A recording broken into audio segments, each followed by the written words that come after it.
Hey, good evening to everybody. How are you? It's good to see you and it's good to be seen by you. I hope everybody is having an absolutely wonderful evening. I, of course, am the one and only Bill Sylvie, aka the Dungeon Delver, coming to you live, loud and clear, and late on a Thursday evening. And I apologize for my lateness. I hope everybody's having a wonderful time. We've got a great show planned for tonight. We have a guest. You kids had better all be on your best behavior because we have a wonderful guest joining us tonight here in just a few minutes. I do I do want to discuss something real quick, just briefly, just very briefly. And Doc Flamingo became a member of the show. Thank you very much, Doc, for stepping up, for signing up. The Jolly Roger for monitoring report. I just got a notification about your stream. Still have yet to see any notifications for shorts. Okay, so the Jolly Roger has breached and broached the topic, and I will go ahead and address the gorilla in the room, folks. Yesterday I got throttled so bad, I felt like my channel was brand new. I had zero traction on a couple of videos I uploaded for a couple of hours. I just very briefly, it was extremely demoralizing. I got on the horn with YouTube's actually talking to a person, which, let's be honest, what I was typing was going through a translator, and that person was typing in their native language back to me, which almost certainly wasn't English, and that everything that I was saying was probably going into an AI agent and telling them how to respond to it. But so I don't know if the hooting and hollering worked last night, is what I'm saying. I don't know if everything worked as it was supposed to. I do know that the videos that had flat, like next to no performance, that I uploaded yesterday, the YouTube shorts, a couple of hours after I complained about them, they hockey sticked. I'm not going to bore you guys with the data. We don't really have the time. So yeah,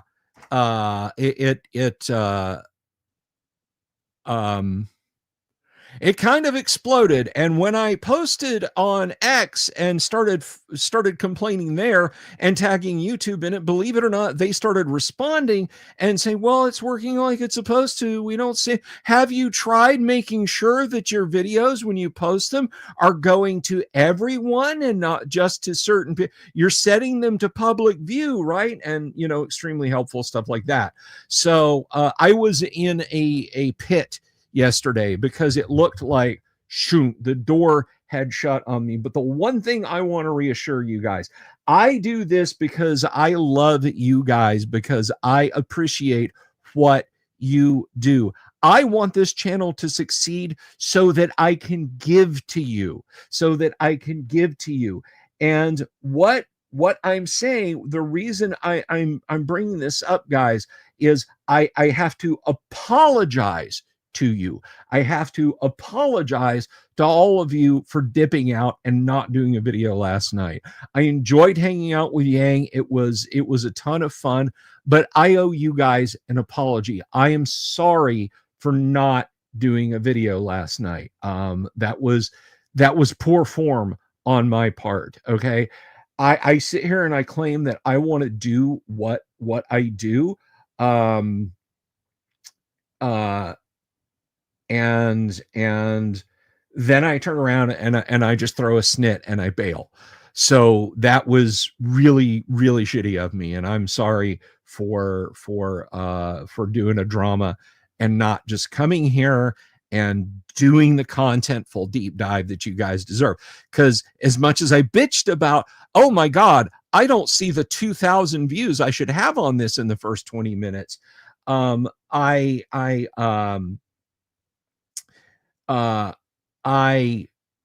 have said, and I mean, I will do this if there's one of you out there watching. If I have one confirmed viewer and you need to hear somebody chit-chatting with you, I will do it. I will do it. Hide the money, y'all. There's poor people around. Yeah, and it's me. It's me. So I will endeavor not to let it get up in my head and just split ski on you guys just because I have a sad brain.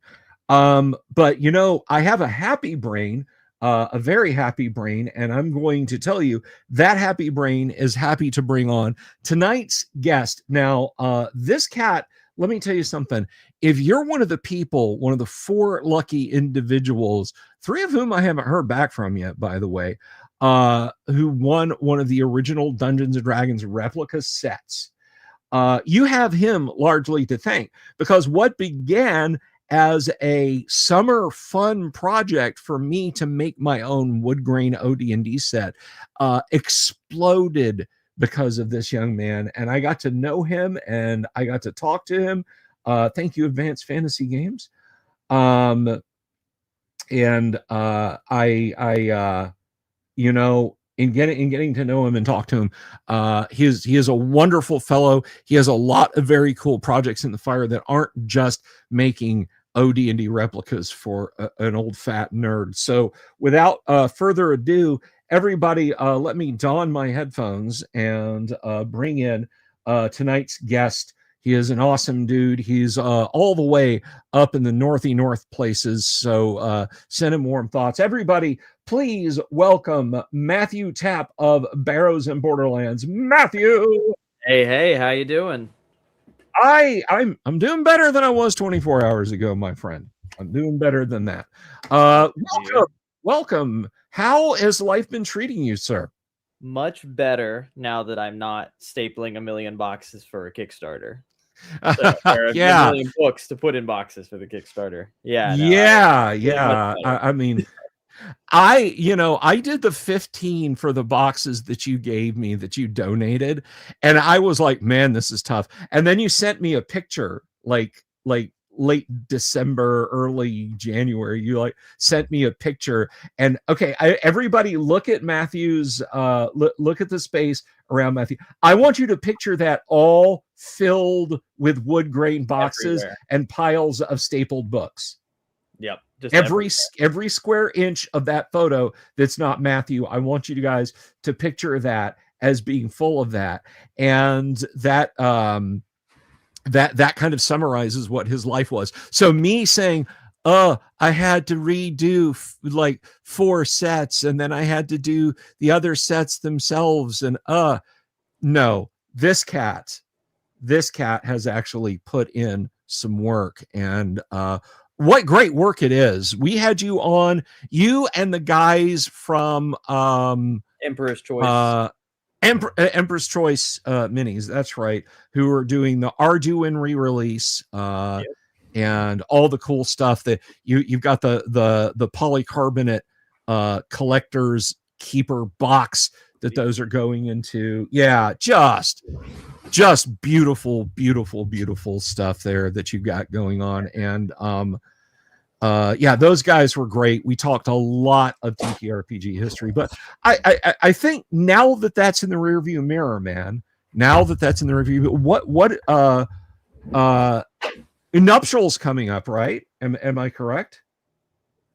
It might be. I'm not quite sure. I know we've got quite a few things we're doing. I mean, okay, mainly I'm trying to take some time to actually play some games now that I'm out on this side of it. So right. Yeah, everybody on the Discord has been, I guess they just thought I died or something for a couple months there. But, and then we've got, we've got Castle Dread coming up, some more Radioactive Boogaloo stuff, just tons of little fun things. I've been working this week on a new mega dungeon just for fun. So that's been nice to take a break and do that. As one does. Right. So yeah, you have taken your irons from this fire and put them in a much more fun fire. It sounds like, and I've got to ask you. So you actually reached out to me, I think, early December, late November, with a computer question. Can we discuss the computer question a little bit? Yeah. So that's definitely okay. It's in the background a little bit because there's a lot going on with it. But yes, the barrow mud. The barrow mud. So Matthew reaches out to me and he's like, "Hey, I know you've been coding. You've been doing the cron thing, and you asked me, was there a way to create an environment where players could get text updates about where they were and what they were doing?" And I basically slapped the roof of the Daiku mud and said, "This will hold so much campaign information." Yeah, man, it was it's been a rabbit hole going down the information with that. I've got a buddy of mine that also knows a little bit more than me on. I'm not quite a Luddite, but I'm teetering. So, for me, I do all my notes on pen and paper because I'm not great at all that. But yeah, I mean, the idea was to have a place for all the solo gamers that are on the B&B Discord to log their stuff easier than filling out Google Forms, and they could, figure out where they are on the map easier. And because currently, most of the folks, they have to either look at the map that they've downloaded on the site and then keep a log themselves and then upload it to the Google Drive and stuff like that. And it's a lot of hoops to jump through for a new player. It is. It is. And yeah, so you you're like, I want this, I want that. And I'm like, again, I was like, brother, have I got an invention for you? So yeah, as it happens, the mud, for those of you out there who don't know, one of the first computer games ever, not the first computer game. The first computer game is oscilloscope table tennis. That was invented in the 1950s. But one of the first computer games ever was the multi-user dungeon, which is a text-based, think like Zork, a Colossal Cave Adventure, that sort of thing. And if you don't know what that is, it's beyond the scope of this discussion, but it is, as the name implies, multi-user dungeon. So many people can be logged into it. It's stored on a mainframe, and all you need is like a VT100 compatible terminal, and you log in and you move around. Your character does things. They acquire treasure, they encounter NPCs, they fight monsters, they can level up, and so on and etc. So that is the next barrow maze step forward is the barrow mud. And you talked about being a Luddite. One of the beautiful things about a mud, do you still have that vintage 386 back there? I do. It's a little hidden right now because I'm reorganizing the shed, but I do have it right to the right of me. Right on. So literally you can play like the most modern, tricked out, has all the features and bells and whistles and modifications and things, muds on that 386, because it's literally just pulling in text and sending text back out. Growing up, funny you brought up Zork earlier. Growing up, Zork was my favorite video game, and I actually there's a little reference to it in B&B that nobody's caught yet, but I won't give it away. Well, no spoilers. Yeah, no spoilers. Somewhere in the book, there is. So that Activision bought Interplay, and Interplay bought Infocom back in the day. So there's one of their Black Ops games where at the main menu, like if you enter a cheat code at the main menu, rather than just having a fixed view of the headquarters room, you can navigate, you can move around. It's an actual 3D map that they have, just like the other parts of the game. But if you go to one room in that area, there's a computer that's switched on, and they have embedded all 3 Zork games in that computer. That's actually how I discovered Zork when I was a kid. Really? Through Battlefield? through the Call of Duty Black Ops game, I broke out and I was like, man, this is way more fun than playing Call of Duty. And I just kept playing the Zork game. Isn't it? But, yeah, you just sit down at the computer and start playing Zork with. I'm sorry, it's a Call of Duty. You can sit down and start and play Zork 1, 2, and 3 in their entirety in Call of Duty. And of course, they didn't include Enchanter, Spellbreaker, and Wishbringer, the other 3 great Zork titles, because I'm sure they didn't want people to shoot their computers or consoles, which those games are just horrifically difficult. I have so because of that sent me down the rabbit hole of text-based RPGs and stuff. So I've got the whole library saved onto that 386.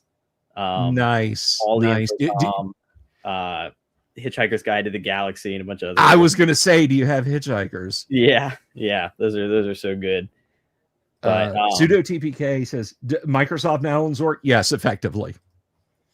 I also see DLSD 25 down there. The Portal 2 Adventures are shipping this week. Poor George and Dave are packing and shipping out every single one. I think they plan on having all of them in the mail by the end of the week. But they're madmen. I thought it would take them a little bit longer to pack all the stuff I brought up north to them. But no, I know some people already received theirs. A lot of people are receiving it today. Some people are going to get it tomorrow. It's just mail. So takes a little bit longer. I know obviously like folks out of the country are probably going to wait a little bit longer for mail to ship and everything. But most if not all of them have shipped by now, from last I've heard. Oh, well, there you go, Michael Dale. Hope that satisfies your curiosity. And yeah, so now that you've got some time, you're talking about Nuclear Boogaloo. You've got that. You've got the mega dungeon. You're just kind of working on. We were talking about this, and I wanted to have plenty to shoot the breeze with you about, so we didn't elaborate on this. Are you doing the con scene, and are you feeling you feeling like hitting up EggCon this summer? EggCon would be a lot of fun. I know this summer is going to be packed for all the cons, because I've had folks pulling me to Central New York Con. I got folks pulling me to North Texas Con, and all these are happening in like the June, July, whatever time frame. And they haven't invented teleporters yet, so I'm still trying to figure out which ones I'm going to, which ones I can't make it to. Whatever one I do go to, though, I will be running games at for sure. Good. I think too that, because one of the things I've done that I've messed up on a little bit is I signed up for too many events at the cons I've gone to. So then it just makes it all flow by so fast, and I have very little time to go check out stuff like vendor halls or like walk around and see everybody playing, because I was at Arnicon in October, and that one, man, I barely had 5 minutes of free time that entire convention.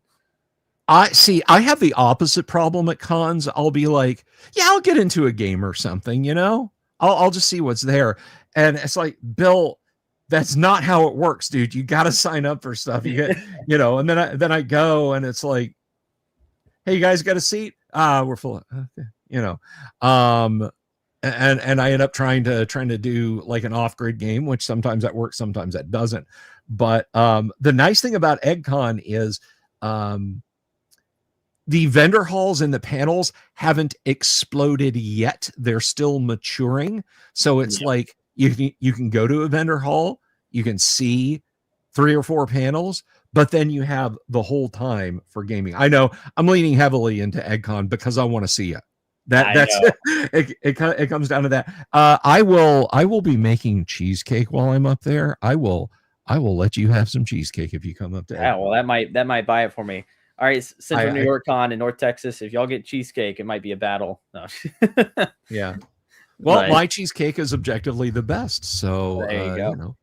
But yeah, I mean, you brought up the Mega Dungeon stuff. That's been a little bit of a fun passion project. I mean, we've got 2 of them that we're writing right now. One of them is going to be for the public, and then the other one is just for us to run on the server, which means that one I get to steal all the fun RPG stuff out of the books I bought and mix it all in Right. there. So, and that one will also be open to folks to just come play anytime. So I've been building it out specifically for the Barrows and Borderlands Game of Games server to have anybody like hop on, join games, go into the dungeon, do solo play, and sort of teach people how to get into that Game of Games mindset.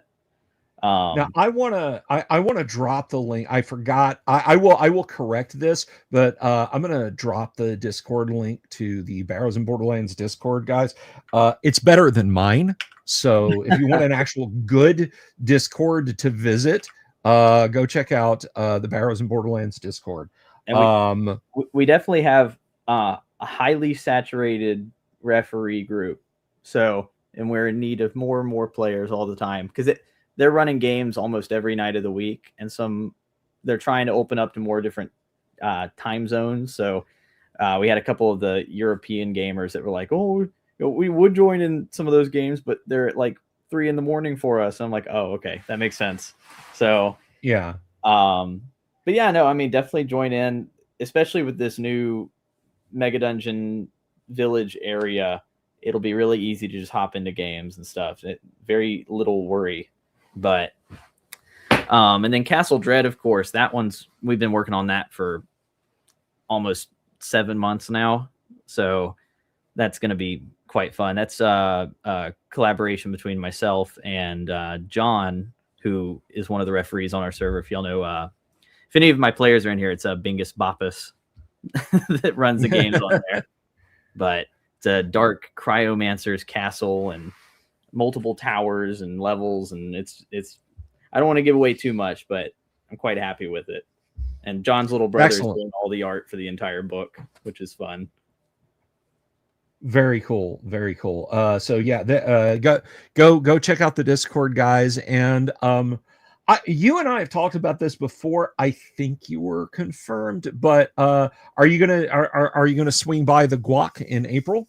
Yes, yeah, I will. Excellent. I'll run a game there. Maybe I'll bring this dungeon with me and run something in there. But oh, that would be awesome. The first public flight outside of your circles of your dungeon would just be phenomenal. I would be honored, sir. I would be honored if you did that. That'd be lots of fun. I mean, it's also built specifically, well, I say specifically for it's built with the Portal to Adventure stuff in mind. So I've got tons of cool, deadly Arduin monsters mixed in, and grabbed a couple monsters from Nebulith and a couple things from Hyperborea. So just make it even deadlier and deadlier and weird. So deadly and weird is fine. We can definitely do deadly and weird. So one of the speaking of weird, because we gotta talk about this a little bit. One of the things that has always been like in the outer solar system of my D&D star system is the thing that you have done so much pushing of and propelling forward, and that of course is Arduin, the late Dave Hargrave's rather unauthorized additions to original D&D. And if there's anyone out there and you don't know what I'm talking about, TTRPGs were a fairly loosey-goosey affair back in the early 1970s when, of course, D&D hit, first RPG. Here's Gary. He's got he's bringing D&D out and that sort of thing. And here comes David Hargrave, and he's got Arduin, and it is, and I mean this with all enthusiasm and positivity, it is weird. It is capital W weird. And but that pulled you in, that 50-year-old just absolute weird sauce just kind of pulled you in. And folks, like, I love this bit. I love this because you guys, when you came back and you started doing stuff, with the Emperor's Choice minis and everything, you guys kept this in. Dave Hargrave read a typo in original D&D, and that typo refers to the chance that a monster will be in its lair, percent LAIR. It was typoed, and the printing company that printed original D&D were told, don't change anything in the tables.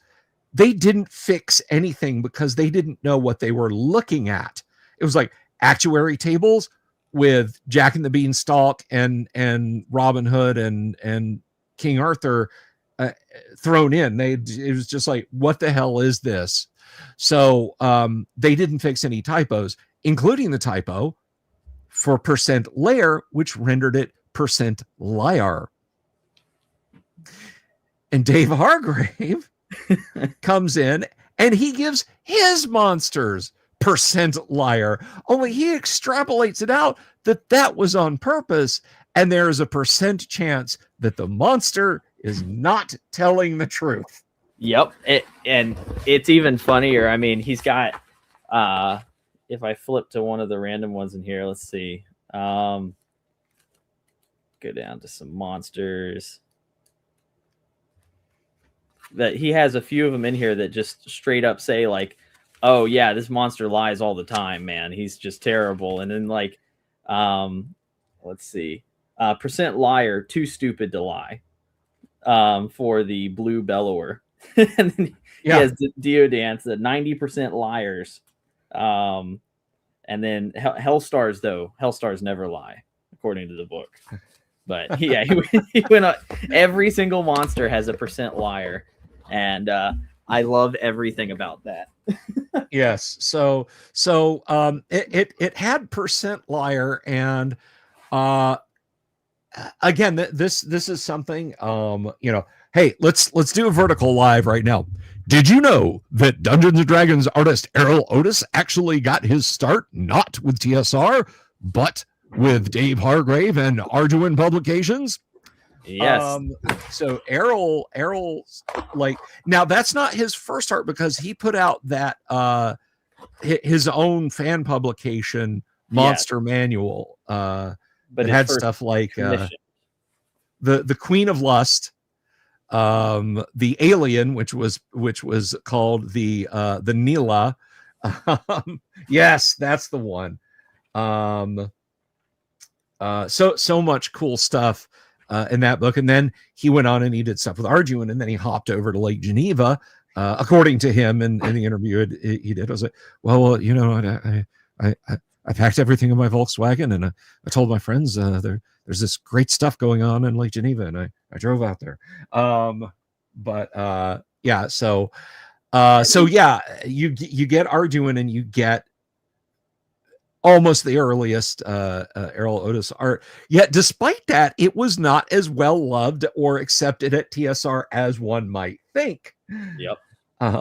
To the point, and I did a YouTube short about this today because I knew you were going to be on, and I don't know if you saw it. I can't remember if I linked you to it, but basically, we all know about the tomes and librams, right? You find a book, you read it, you get smarter, you gain a level, you get stronger, better decks, etc. Gary took a shot at Dave Hargrave. In AD&D, there is a book called The Vacuous Grimoire. And the Vacuous Grimoire looks exactly like other beneficial books. But if you read even a single glyph, you'll lose a point of intelligence and 2 points of wisdom. Yep. Yeah, they were spatting with each other hard back then. It like Dragon Magazine articles, Alarms and Excursions articles, they were just going back and forth and back and forth. And then, lawsuits and whatever, but it was the early Twitter spat wars. So yeah, it was basically a social media fight between Dave Hargrave and Gary Gygax and everybody else.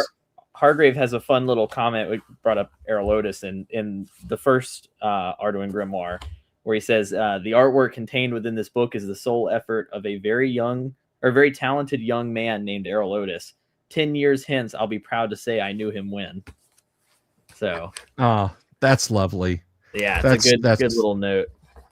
That is wonderful. But yeah, I mean, I embraced Arduin quite hard. I did not know about Arduin until a little bit into last year, and when the Emperor's Choice Games and Miniatures guys reached out to me. But I had published Barrows and Borderlands, and a mutual friend of mine and theirs were basically talking them up to me and me up to them and back and forth. And next thing you know, we're sitting there going, man, these work really well together when you mix the two. And and that led to the Portal to Adventure Kickstarter, where we did mix them together. But that was one of the things that Arduin didn't have for such a long time, was because it was all tied back to OD&D. It didn't have its own system. Like if you went to the store and bought Arduin, you couldn't run just Arduin. You know, you needed to tie it to something. Right. So I, nowadays, though, like I think especially folks my age, they see that more of almost like a DLC for a video game, where Arduin would be one of the biggest DLCs, like the like Solstheim for Skyrim, or let me think of one for Oblivion, like Shimmering Isles, where it's just 300 pages, just massive amounts of content that you can tag on to any old school game. And for us, I mean, especially in my home game, Barrows and Borderlands, I mean, it ties in so well. But so we use that stuff all the time. I use monsters from it. Players use some of the classes like the Rune Weaver and everything. It's hard to navigate, though. It's definitely like a stream of consciousness kind of book, or series of books. It very much is. And, you know, any saltiness aside, I could kind of see why Gary would slap the title Vacuous Grimoire on it. I mean, if I'm being fair, it is not that Gary was not a guy who meandered himself. I mean, you know, I describe the Dungeon Master's Guide as being like a maze. You know, it's like you wander around never knowing what you'll find, because you don't know where stuff is in the Dungeon Master's Guide. But yeah, Arduin is very meandering. And I remember with the Emperor's Choice guys on, one of the things that I said was, even with reading glasses on, even when I was a kid, some of the tables in Arduin, it's like you've got an 8.5 by 6 page, and the text block is like 2 inches by 2 inches in the middle of the page. Yeah, that's one of the things with the reprint. We enlarged it. And literally just my old eyes, thank you. Yeah, no, I mean, we I had to go through every single page one at a time on Photoshop and clean up old scan marks or enlarged text, and just sort of make tables, like you said, bigger, because some of them were like, you know, like you said, a whole page and then like a little thing, and it just needed to be expanded out. None of the text was changed, and so we left all of it and all its weirdness in there. Always percent liar. Always percent liar. It was a lot of fun. I mean, Hargrave's also a really interesting guy in the gaming industry. I was just reading Abyss magazine recently. And I think it was Abyss number 16 or 17. Hargrave is talking about like how he got started into gaming and all that stuff. And so he was a big war gamer and fantasy war gamer in the 60s. But, you know, that same influence that the Geneva guys had with pulp magazines and whatnot is the same influence that got to him. So he was like, as soon as Chainmail came out, he bit it. As soon as D&D came out, he bit it. And then we saw where he took it from there. So, and I think that's a similar, like, a lot of the folks back then, it was sort of a zeitgeist of the right time for D&D to come out. Because you've got, everybody's looking for something to do. Some of the best fantasy media has been published and is now more readily available, like with Lord of the Rings print in America being more available. And then you've got folks from Vietnam coming back and needing something to do. So it's a perfect storm. No, I think you're absolutely right. And I have often made the comparison that when you talk about TTRPGs, Gary Gygax was Steve Jobs, then Dave Arneson was almost certainly Steve Wozniak in that equation. Perhaps if we continue building this analogy, we could say that Dave Hargrave was the Dr. Gary Kildall, out there with a key piece that kind of fired imaginations and so on. Whether that is an exactly apt analogy, I will leave to better brains than mine. But there are a couple of questions, and I don't want to miss these, so I'm going to throw these up here real quick.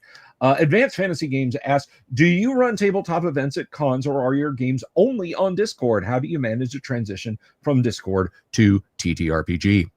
Yeah, so I do run events at cons. Any of them that I go to, I try to run a game. Even if they don't let me set up a table, I'll go in the lobby and play something. But I run all one campaign. So I've been running the same campaign for years. The way I do it is it's all just one shared world. So whenever I go to conventions, I just take notes of what terrible thing they've done to my world and then take it back to the other players and say, well, look how much they tore up the world at the convention. But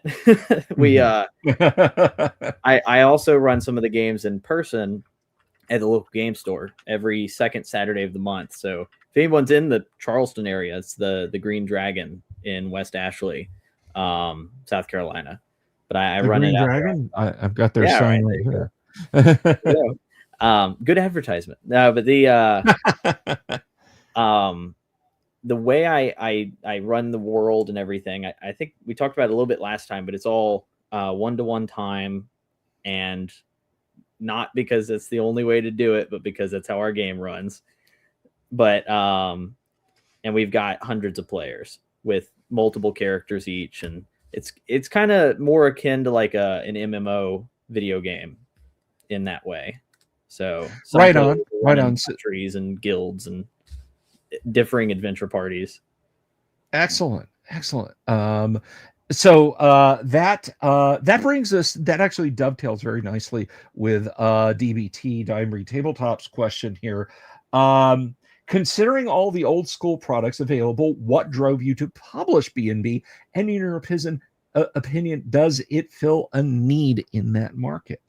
So B&B originally was our house rules that we played with at our local game shop, without any intention to publish it. So it was my mixture of all the little pieces I liked from blogs, games, whatever thing our group had come up with. And my players were the ones that pushed me to publish it initially. So they were like, you should really publish this thing. It'd be really cool to see this on a shelf. And I was like, okay, well, it's a lot of work, but okay, I can do that. And then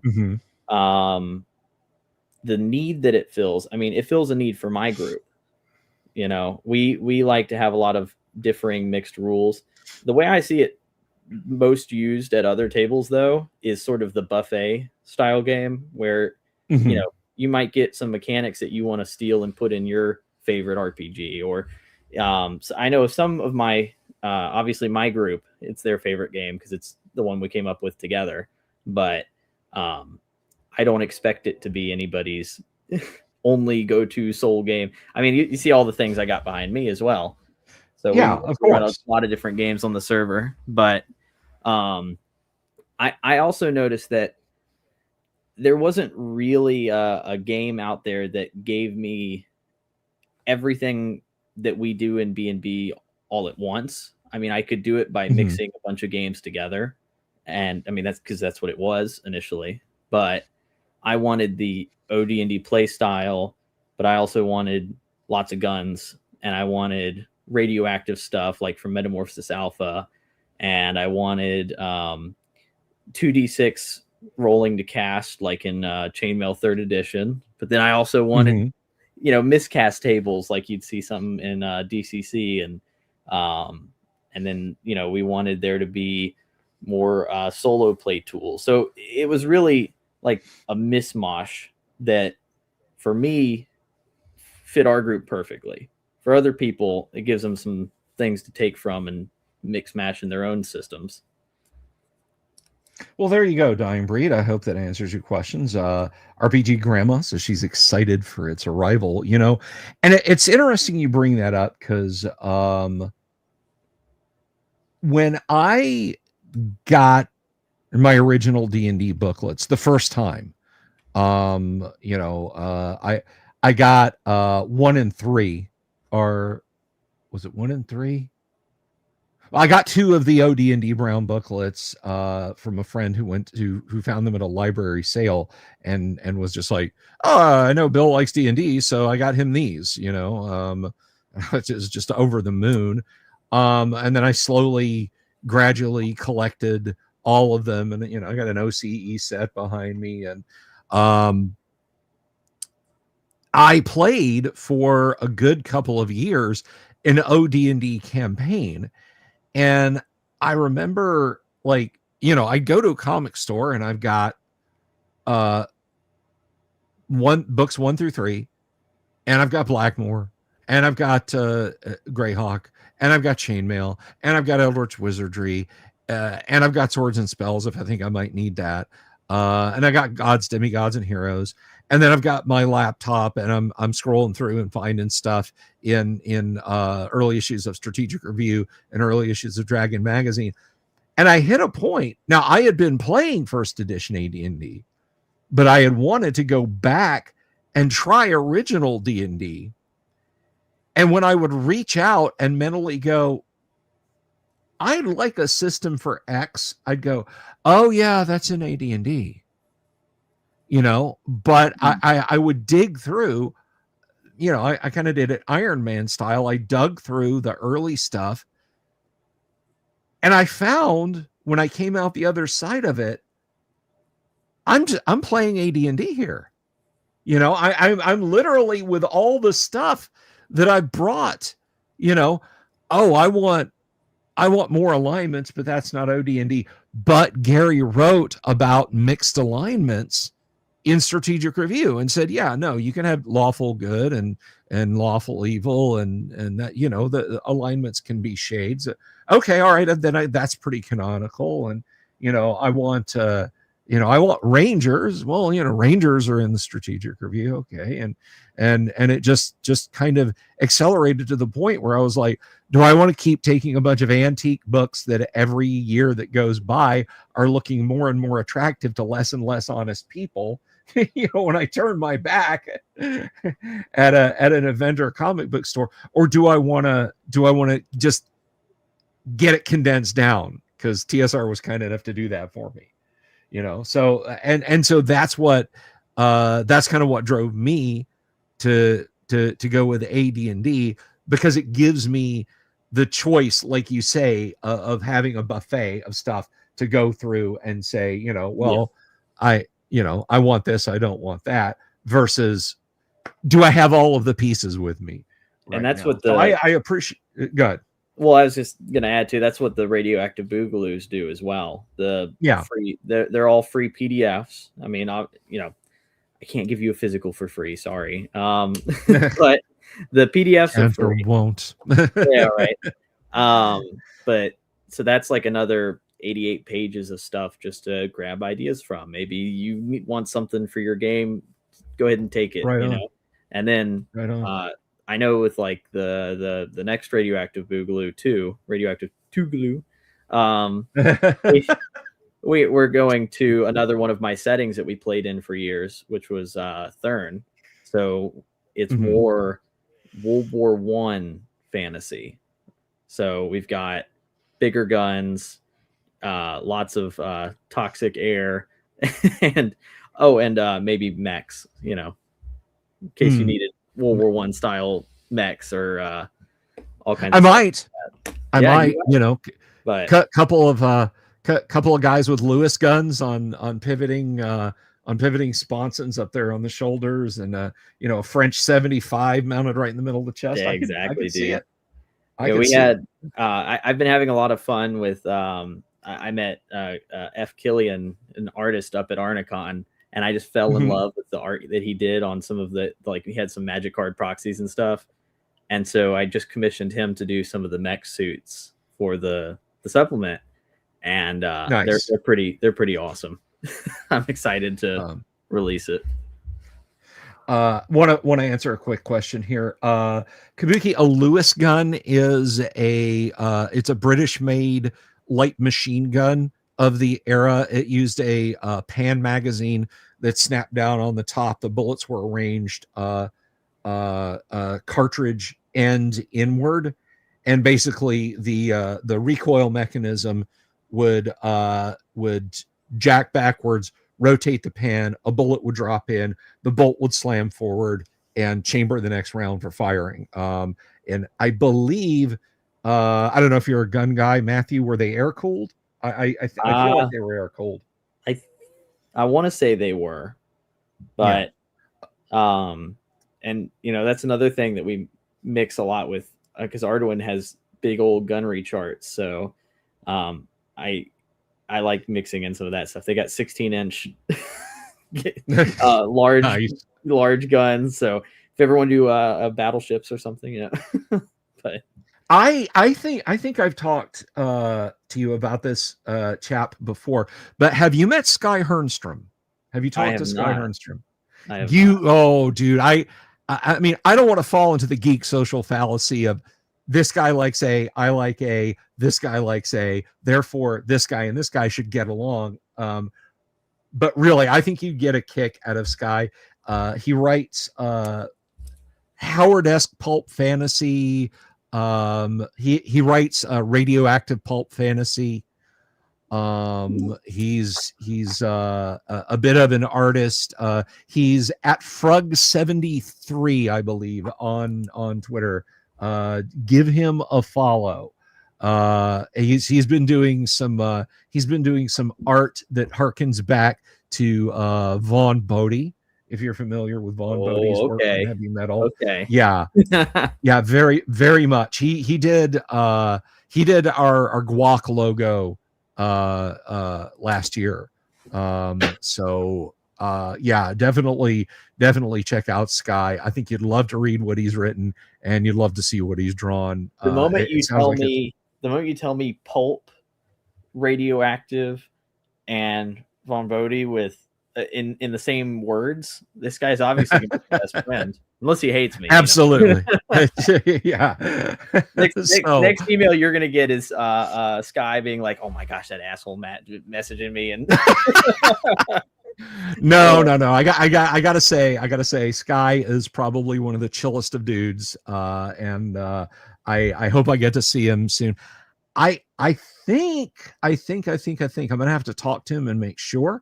Guys, audience members, this is not an announcement. Sky, I am not putting you under the gun. Please don't come to my house with a battle axe. But I think Sky's gonna be at EggCon. I could be wrong, but I think Sky is going to make it to EggCon. That's cool. So I had actually started rambling to ask you a question, because I know a lot of dudes who do stuff like what you do. I mean, you know, you talk to Jeff Talanian, you know, you want to talk radioactive, you know, radio, you know, Jeff Talanian. And then there's people who doing like, not OBS, Bill, that's your studio broadcasting software. What is it? OCE, you know, they're doing OCC and DCC and stuff like that. But I never get to, I never think to talk about and ask, what is your, if I sat down, setting aside the cool factor of I'd like to hang out with this person first, that's the first thing. But what is your reaction to someone saying, let's play first edition advanced Dungeons and Dragons?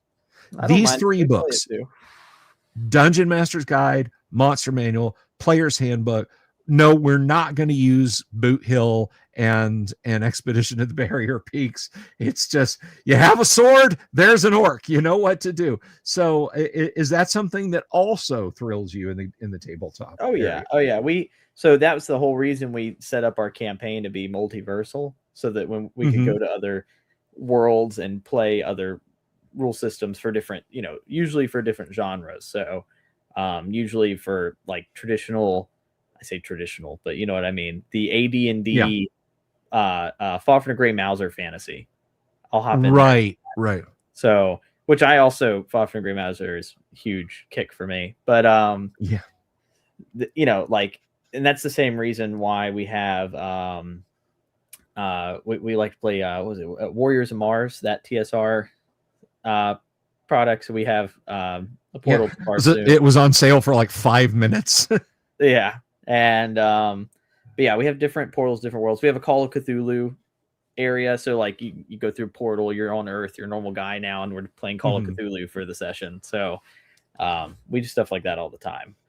We also play Hyperborea quite a bit. I just put it in my setting floating around one of the planets out there. So and when we land on there, we just say, okay, we're doing the Hyperborea classes now. So everybody's it's kind of like John Carter. Everybody's a little bit stronger, and we'll hop right into it. Right on. So is Gamma World thrown into that mix? 100%. Yeah. No. That's got. I was talking. Yang Zhao and I were talking about this on his stream last night. Gary and Jim worked pretty closely together, and Gamma World maps 1-to-1 on AD&D, which on the surface, oh, okay, yeah, that's very easy.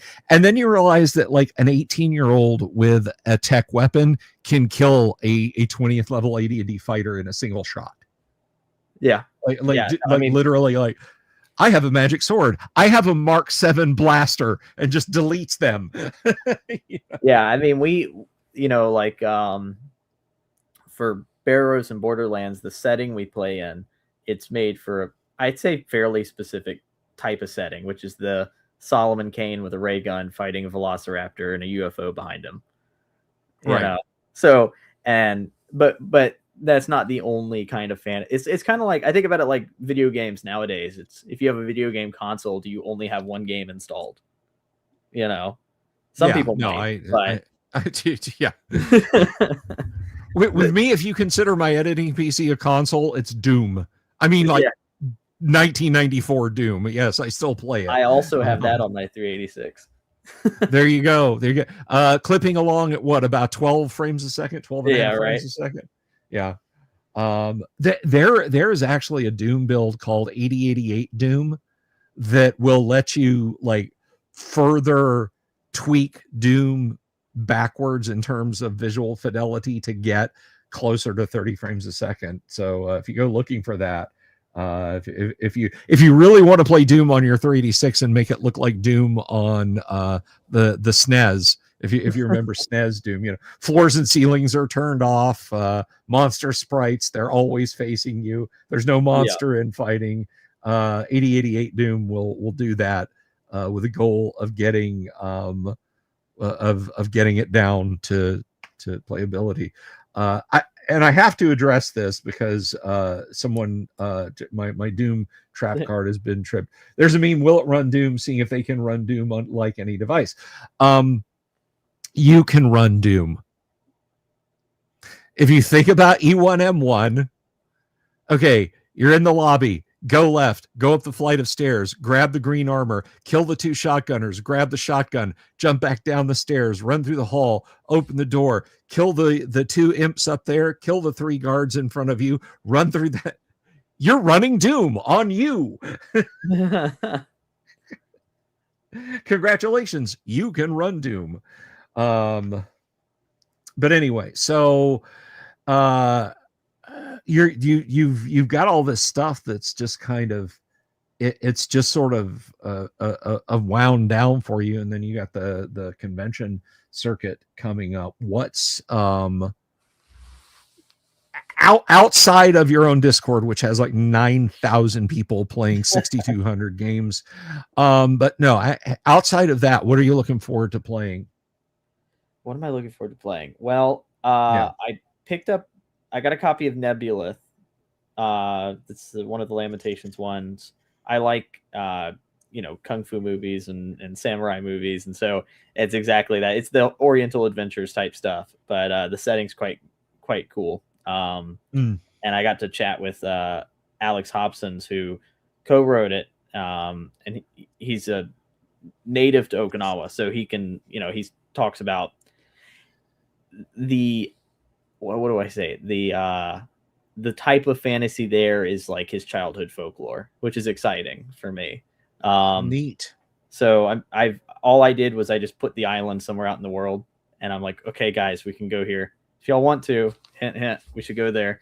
But, no pressure, but yeah, I also been trying to work on putting together the Gods of Forbidden North setting to run with our B&B group, like opening up a portal to that world. That's a pretty good, it's a lot of material though, spread across 3 volumes. So got some work cut out for me if I'm going to try and run that. But really, I mean, the most exciting thing in my head right now is running that new starter area for the players on the Discord. Excellent. Oh, you know what? We've also been running. I've been running a couple games with like Lord Matthias and Chubby Funster and them playing the One Ring RPG. It's pretty good so far. I don't know if I'm a fan of the mechanics at the moment. Maybe I'm just, haven't learned them all. So it was a lot heavier a system than I thought it was going to be. Yeah, I have what do I have? I have no, I have the Lord of the Rings role-playing game, the one that came before that. I was talking to the audience about this the other night. That is it is an exceptionally it is incredibly limited, because they told the publishers, you can publish stuff that happens in the movies, the end. That's it. You can't like say, oh, okay, well, we'll talk about the ice barbarians of the north of Middle Earth. We'll pencil that in. No, you're not allowed. So the Lord of the Rings role-playing game was incredibly limited, and I hope it got better, because I did not see the One Ring. The One Ring is pretty. It's very pretty book. There's a lot of really good art in it, and but it is quite heavy a system for me at least. So I'm still trying to get used to that. But it's fun people to play with though, so that kind of helps. And like running stuff at conventions and all that. We've got this Saturday, we're running another in-person, just an extra in-person game this month at the game store. And then, I've been trying to get back into playing some video games. So I just downloaded Diablo 1. Ooh, classic. Gotta love Diablo 1. Fun fact, Michio Akamura, who did a lot of the Arduin artwork, was art designer on Diablo 1 and 2. So that I did not know. And that is fascinating. They credit Hargrave in the game. So that's very cool. That is exceptionally cool. You'll actually notice some Arduin monsters in the video game. Like there's now I'm just gonna have to go play. I'm just gonna have to go play Diablo again one of these. Yeah, days. That's what happened to me. The Emperor's Choice guys are telling me all these little things while I was up in Buffalo visiting them. I'm like, great, now I got to download Diablo, and I managed to get it on my little setup here, but it's not like it needs a lot of intensive things to run Diablo 1. Yeah, I mean, Diablo 1 will run just fine on a PlayStation 1, which has 2 megs of video memory and 2 megs of system RAM. Yeah, exactly. I mean, that's it. So I have 2 Diablo stories, one which is very relevant to us and one which is incredibly computer nerdy, propeller headed. So I'm gonna tell you the one that's relevant to us, because you're talking about the Arduin ties to Diablo. Blizzard went to Gary and asked him to play it, and he played it and enjoyed it. And they said, well, will you give us an endorsement? Can you give us like a quote and we can put on the box? And Gary like was like, well, I don't know. I don't, he was like, I don't know how successful this is going to be. I'm not sure if I want to lend my name to this. And then it was hugely successful. Yeah, it was massive. It was, and then Gary goes back to Blizzard and is like, oh, well, I'm ready to do this. Like, nah, we're fine. Thanks. Maybe next time. That's funny. Yeah. No, I haven't played video games in a long time, so I'm trying to get back into it. I haven't been a fan of a lot of the new video games recently, so they're all slop. They're all terrible. The last great video games to come along, I think Skyrim was probably for me was peak, and it's just been downhill after that. Pretty good. The Oblivion remaster interests me because I had a lot of fun with Oblivion. I don't know. It's kind of like the poison of tabletop role-playing games. A lot of times you'll play them and it's like RPGs, video games don't have the same taste anymore. Yeah, no, I understand. But I did before I forget, I wanted to the one Diablo thing was when the devs who did the Diablo port for and I think it was a Japanese programming team, when they created Diablo for the PlayStation, and Blizzard was like, yes, this plays like we want it to. Sony was like, yeah, that meets all of our standards for good play on the PlayStation. Okay, stamp it, put it out. And nobody really gave it a second look until the early 2000s. Somebody looked at it and realized that Sony had left all of their uncompiled code in a folder on the disk. Yep. So if you want to write an emulator for any platform that's got the CPU grunt to do it, to play Diablo, use the data that's on the Diablo disk and then an engine that you wrote for yourself, you can do it. You can absolutely do it. So I just think that's kind of funny. I saw a question down there talking about what races you can play in B&B. Yes, I tagged that and I was going to come back to it. If you're playing at your own table, there are like 12 different races, such as like green skulls, which are like radioactive skeleton people. There's starborns, and there's some of your classics like dwarves and humans. Now, if you're at my table, you're running human for your first character, and you don't have any other options. Your second character, maybe you could be something different, but human for the first guy. But at your own table, do whatever you want. I don't care. But yeah, there's a few of them in there. And Radioactive Boogaloo has like 8 more races. So even if you don't want to give me money, you can go download that for free. And most of them can be ported into most OSR role-playing games. So I've got like Dampires and Gray Aliens and Saurians in Radioactive Boogaloo. Well, there you go. Undo excess. That's it. And I mean, when you start getting into something like that, you get I mean, you come to a point where what is it in original D&D? It's like, yeah, if a character wanted to start as, say, a Balrog, as long as they began as a young one, that's fine. That's okay. Well, if you look, I mean, we have player characters in the campaign that do have like dragon characters. Granted, they're running them mainly at like a patron play level where they're making decisions for this dragon and his little region, like his cave. It's a little. He's not joining them to go on the quest for the One Ring. But right, I'm trying to wiggle down into a dungeon. Yeah, exactly. But nice little help. Actually, it would be kind of funny if you tried to show up with it. But we've so I do monster PCs quite a bit. It highly depends on the player and who's playing. I don't plan any of my sessions out as far as like I know the locations in the Borderlands. I build those out quite a bit, like the towns and such and the dungeons. I do build those out. Right. But all of our games are extremely sandbox emergent. So y'all get to make a lot of the decisions, but I'll tell you some of my more experienced players, they they hide away from some of the goofier characters that show up. Right.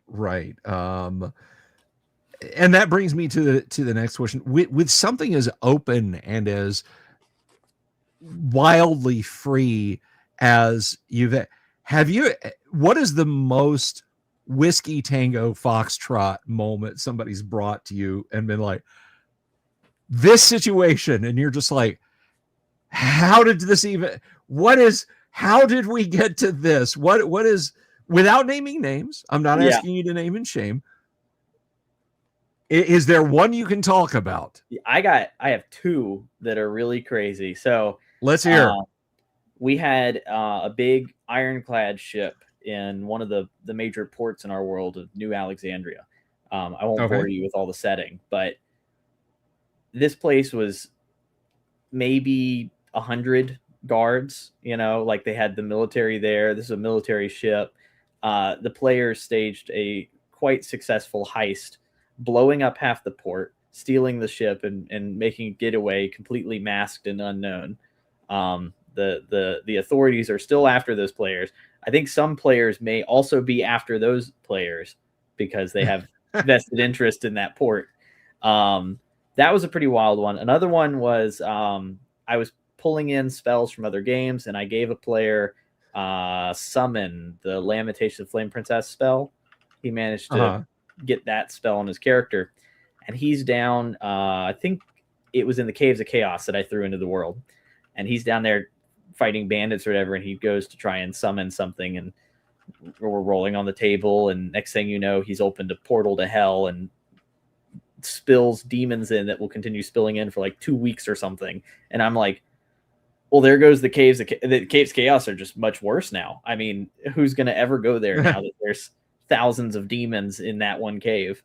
But so that changed a lot of the setting. Because that was the original beginner players area, but players don't go there as much anymore because of how deadly it is.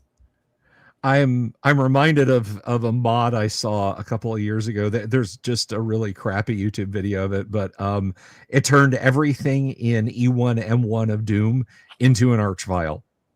Oh my god! Barrels, zombies, the dead bodies lying on the ground, pillars, just everything in the level except for the level geometry and level textures, and you is an archvile. So it's like, oh, we have a lot of wild things happen in our game. There are a lot of players that their characters are rivals to other players and stuff, and there are some guys out there that are like, they're rocking with level 1 characters that have decided that so and so's 10th level necromancer type living in his giant castle is their villain.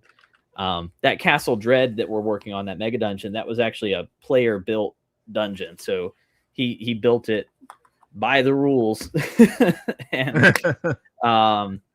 And it's gotten to the point now where he is so many other player characters' villain because he's just a skeleton dude living in a dark tower on top of a mountain. They all look at him and go, well, he's obviously like a villain that we need to go kill or something, or and or he's got treasure in there we want to take.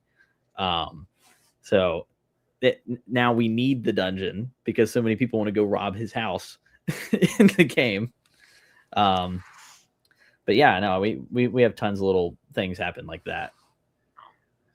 I do. Unto XS has got another question. Now I'm going to let you answer this, but isn't this effectively impossible in the environment you've got set up on the Discord? Yeah, I mean, a total party kill implies every player's character's dead. And like I said, you've got like 10 to the 5th players on your on your Discord. So I will it's not impossible for that to happen, because on one hex somewhere in the world, without spoiling which area it's in, there is a thing that will undo what happened to the world, which will, in the act of undoing it, kill all the players, and which would completely delete everybody's character on the server, and they'd start over. And I have in there that we would then be playing Traveler. We are no longer playing Barrows and Borderlands. We're playing Traveler. Everything's been reset. That's actually in the book of, I don't say Traveler, but I say other space role-playing game. But that's what I have planned if that happens. That's what you have planned. But no, we have groups die all the time. There are more dead characters than there are living characters in the campaign, which is saying a lot. But the most recent one that was quite terrifying, it was almost a TP. I think one guy made it out, but it was so terrible because this was in my buddy Brian's game that he was refereeing. We have like 11 referees that run in the same world. But he was taking some players through a dungeon cave, and they were encountering a group of whites. And one of the player characters was playing a Raikishi, it's just a Jedi from Star Wars. That's basically what it is. Okay. He had a lightsaber and everything, and he's going through this dungeon, and he was all cocky at the beginning of the game. He's like, guys, don't worry. You brought me this time. There's no way we could die. I have a lightsaber. Nobody here can take me with a lightsaber. Well, he obviously dies to the whites, and now there's a white down there in the dungeon with a lightsaber. Or now, as it's known, a white saber. A white saber, yeah, exactly. White saber. Now and they've been continuously going back, losing people to the whites. So there's a white army under there that has a lightsaber. I told Brian it'd be cool if that white developed the Force, but I don't know if he's gonna go for that. That'd be a cool character. But Onto Excess, keep swinging for the fences. That's just fine. What's your most memorable session from Bed and Breakfast? I mean, Bed and Breakfast. We had there's a bed and breakfast in his world. I'm sure we had one guy that was joking about doing a Bunnies and Burrows inside of Barrows and Borderlands and doing radioactive Watership Down. Do it. I met the guy who wrote Bunnies and Burrows I interviewed him at Page. Dude, I can't believe I haven't talked to you about this. You need Bunnies and Burrows in your life, dude. In your TTRPG. If you haven't, it is awesome. Second printing or second, I don't know how it's named, but I think that one's my favorite.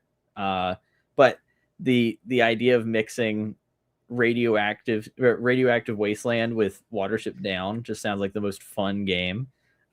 He ran at Page, and God, I wish I could have gotten in on this. Have you ever seen the student film Bambi versus Godzilla? I will later tonight. Hold on, let me. All right. So can I spoil it for you? Go ahead. I think I know what's going to happen. Bambi, it's literally a few animated cells of Bambi kind of dancing around, nibbles the grass, and then just as wide as the screen, the cylindrical foot of Godzilla just comes down. And that's it. That's the whole thing. He ran Bambi versus Godzilla, Bambi's Revenge. And the setting, the scenario is that Thumper's great grandson, named after Thumper's best friend, Bambi, is the leader of a warren. And Godzilla has started to rampage across the land, and he has told the other bunnies, this is where we will avenge my namesake, my great grandfather's best friend. He will be avenged this day. And you and the other players as bunnies have to use numbers and cunning to try and take down Godzilla. Okay, and they say the world's they say every story's been told and we can't have good movies anymore, but I would go to the movie theater every week to watch whatever that was. Yes, So, without a doubt. dude. I sitting with this man who told, you know, I my entire life up until that day at Page regarded Bunnies and Burrows as a one-note joke. Like Toon had more legs. Paranoia had more legs. No, baby. I'm buying a copy of Bunnies and Burrows. Dude, funny, and it's actually especially like I said, my favorites are the older versions, but it's a very elegant system, and actually it really is. It's quite nice. So if you see him again, just tell him kudos from Matt. But but yeah, that will totally run out on the server sometime. Bunnies and Barrowlands. But we have favorite session. I think the best one was when the party, I tossed in Village of Hamlet somewhere on one of the hexes, and I was like, oh, cool, we'll do Temple of Elemental Evil with B&B. Well, they go, oh, there's this evil town of Nolan or whatever that's nearby, and they've evil people live there. And so what do the players do? They get all their money pulled together, hire as many mercenaries they can. Next thing you know, we're just playing chainmail, and they go to conquer the city, and they're like, we're slaying everybody that's not lawful good here. And then so there was a magic user there, and it was a high level magic user. We're doing chainmail or whatever, and I go to cast, and the players watch me roll snake eyes on there. So now I'm subject to the critical miscast table in the book. And next thing you know, I roll on there and it says, I cast every spell that I know randomly, targeted random. So this is a 9th level spellcaster casting every spell they know randomly. Next thing you know, King Kong shows up. The black hole is cast. Meteors are falling from the sky. The caster obviously killed itself. And all the players are trying to, and next thing you know, this place is just wiped off the map, and the party's sitting over it with like 20 mercenaries left, and the whole group's like, what great adventure, Matt. We had such a great time. We're going to be heroes of the realm. And I'm like, no, everybody thinks you're genocidal maniacs now. You just deleted a town. You just went in and said, they're evil, delete. Like, we ran that one at the game store too. I wonder if I still have some pictures of it, of just the massive amounts of Jenga blocked armies that were on the table, just conquering Nuln. It was so good. That is, oh my God, that's hilarious. Fire, just ever. So your magic user just blue screened. Yes, dude. Well, there's it's 2d6 casting in Barrows and Borderlands. So every time you cast a spell, you roll 2d6. There's not there's no memorization of spells. But if you get snake eyes on any spell, it's critical miscast. You're on a big table of crazy shit that might happen. Sorry. So that means there's only a 2.75% chance of rolling snake eyes with 2d6. My buddy Brian has rolled 8 out of 10 of all the critical miscasts in the server. Like, out of anybody, there's maybe like 3 other guys that are like, oh, I rolled one once, and Brian's like, I've rolled 5 in the past month. And so he has caused stars to fall out of the sky. He's caused I'm just surprised his character's still alive. The same character is still kicking around doing stuff. But no, it's good fun. That is that's phenomenal. I just I don't even know where to begin with that. That is completely gonzo, and I absolutely love the idea. I love that you've done that. The games kind of tend to get a little gonzo when you don't have any plans going at all and a bunch of random tables. But reminded of the pig killer from Beyond Thunderdome. Plan? Ain't no plan. Yeah, plan. Oh boy. Yeah, no, I mean, I'm sure we'll get into more antics on the server as time goes on, especially with now we've got the Arduin stuff in there. So folks have been doing critical hits and fumbles, and those are pretty hardcore in the Arduin tables of just, oh, you cut his head off. Oh, his eyes come out, you know, spine broken, paralyzed. And then with radioactive 2 glue, I've got some, I'll save that for later, some sinister tables to roll on. I'm looking forward to it. Unto Excess again, asking, is B&B available in print now that the Kickstarter has ended?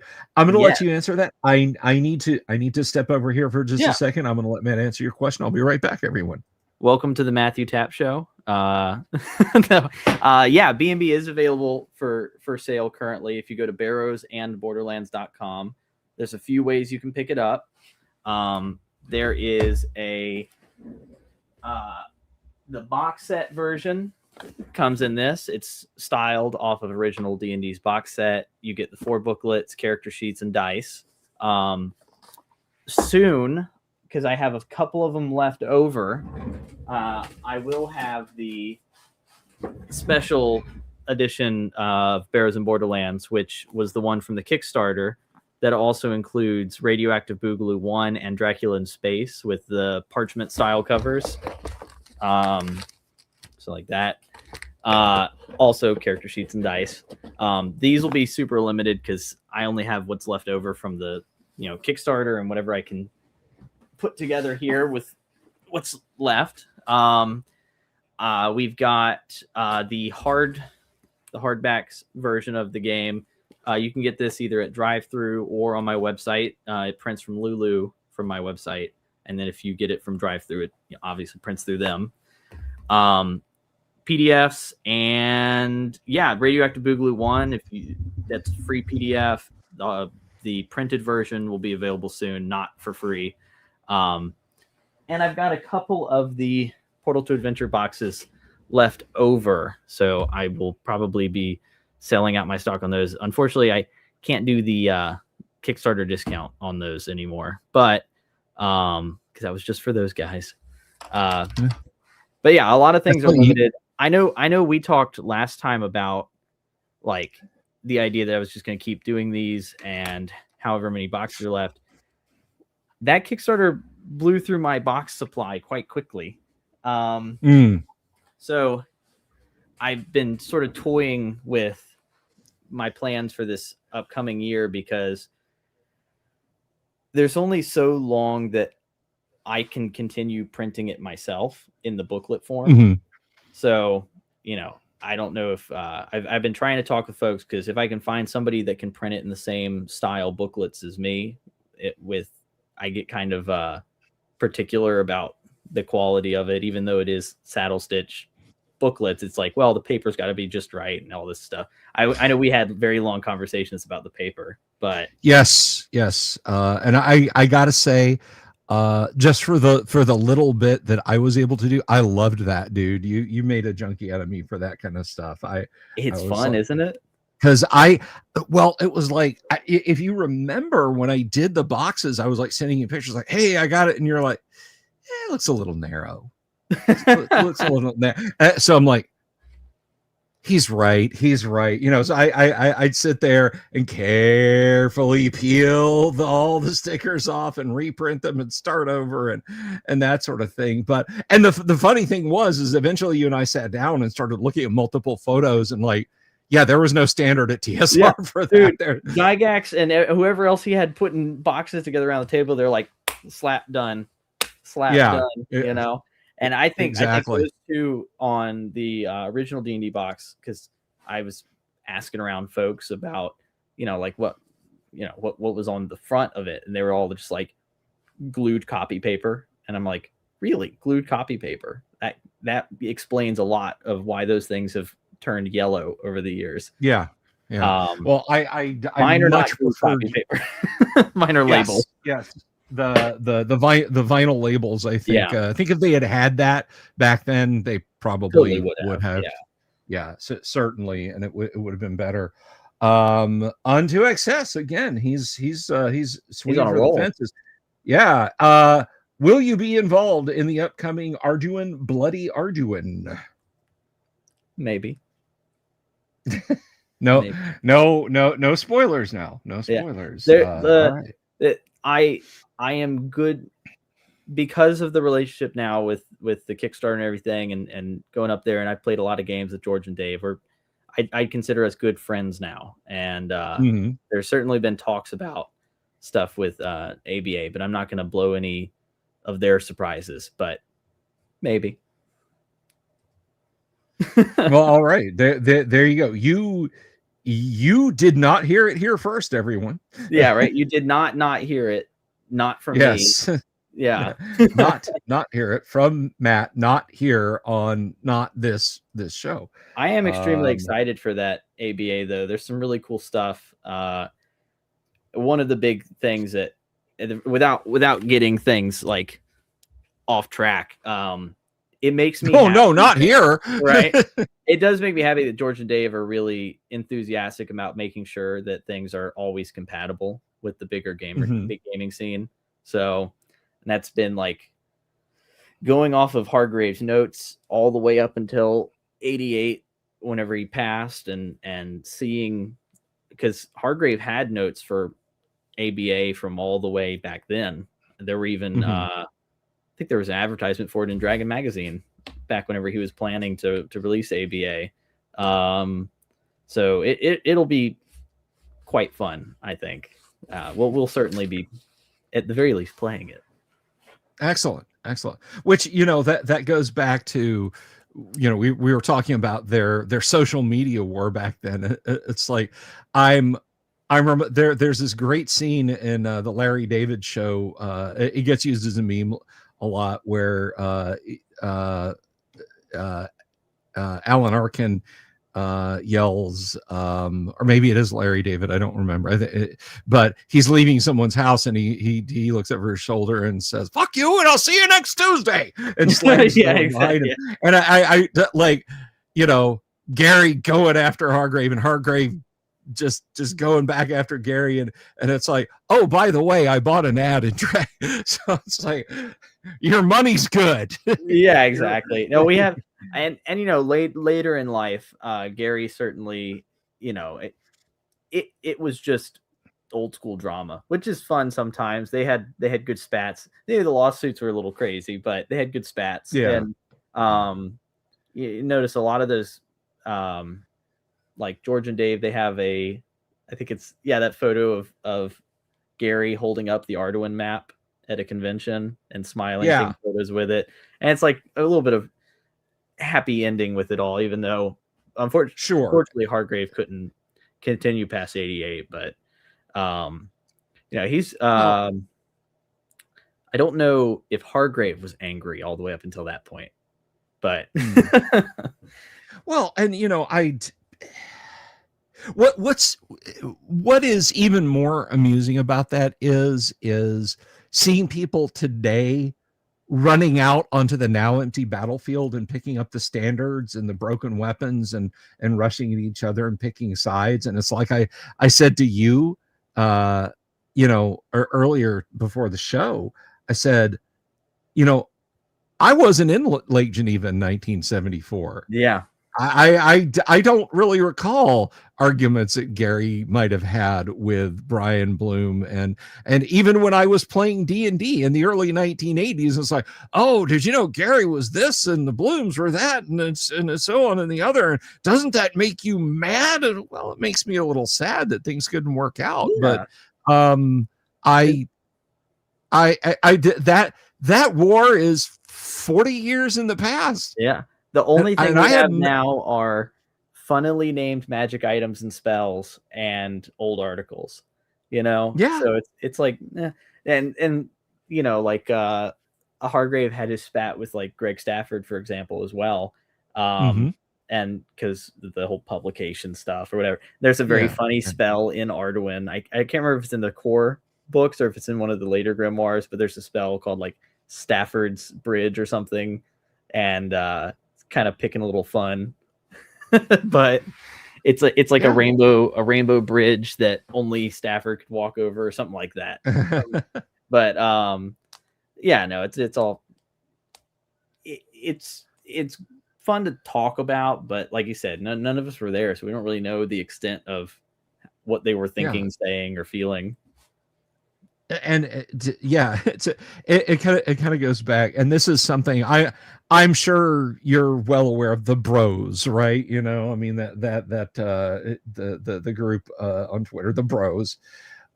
Seeing the guys at the Bro SR go at Rob Kuntz for, they're like, D&D was played this way, and Rob's like, I was actually there. No, it wasn't. Yeah, like, then you were playing it wrong. And he's like, I don't think I was actually.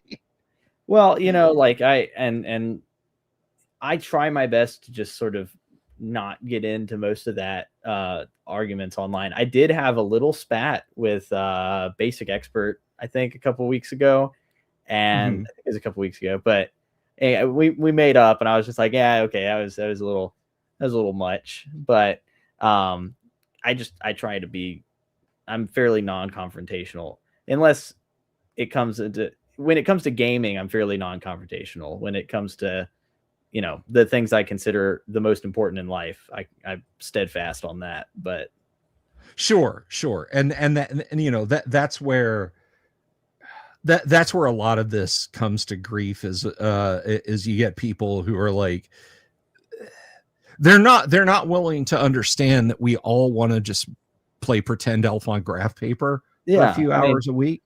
And they all, you know, for whatever reason, for whatever argument, will start calling your character as a person, and then try and extend that out onto things that have nothing to do with gaming. And then you're like, wait a minute.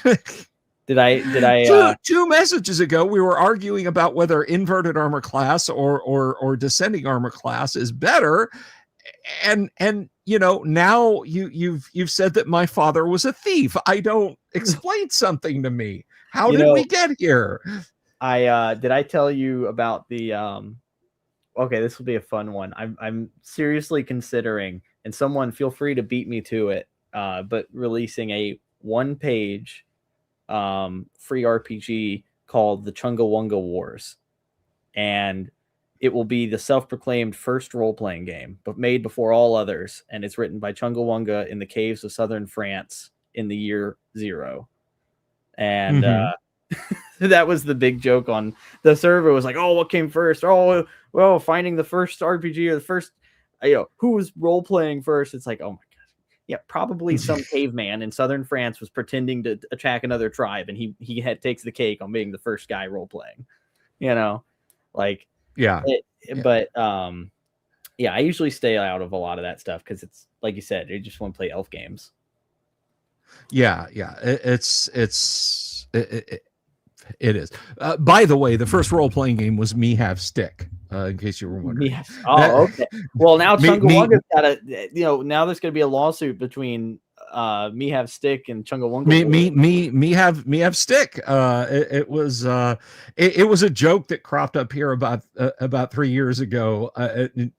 You know, about reductive role-playing games. It's like, oh, you know, I like AD&D's alignments. Well, no, that's Gary started to go off the rails. The 5 alignments of Holmes Basic were perfect. No, just 3 alignments. No, just line chaos like in Chainmail. And you know, and I was just like, everybody was trying to race everybody else to have the role-playing game, right? So I came up with me have Stick.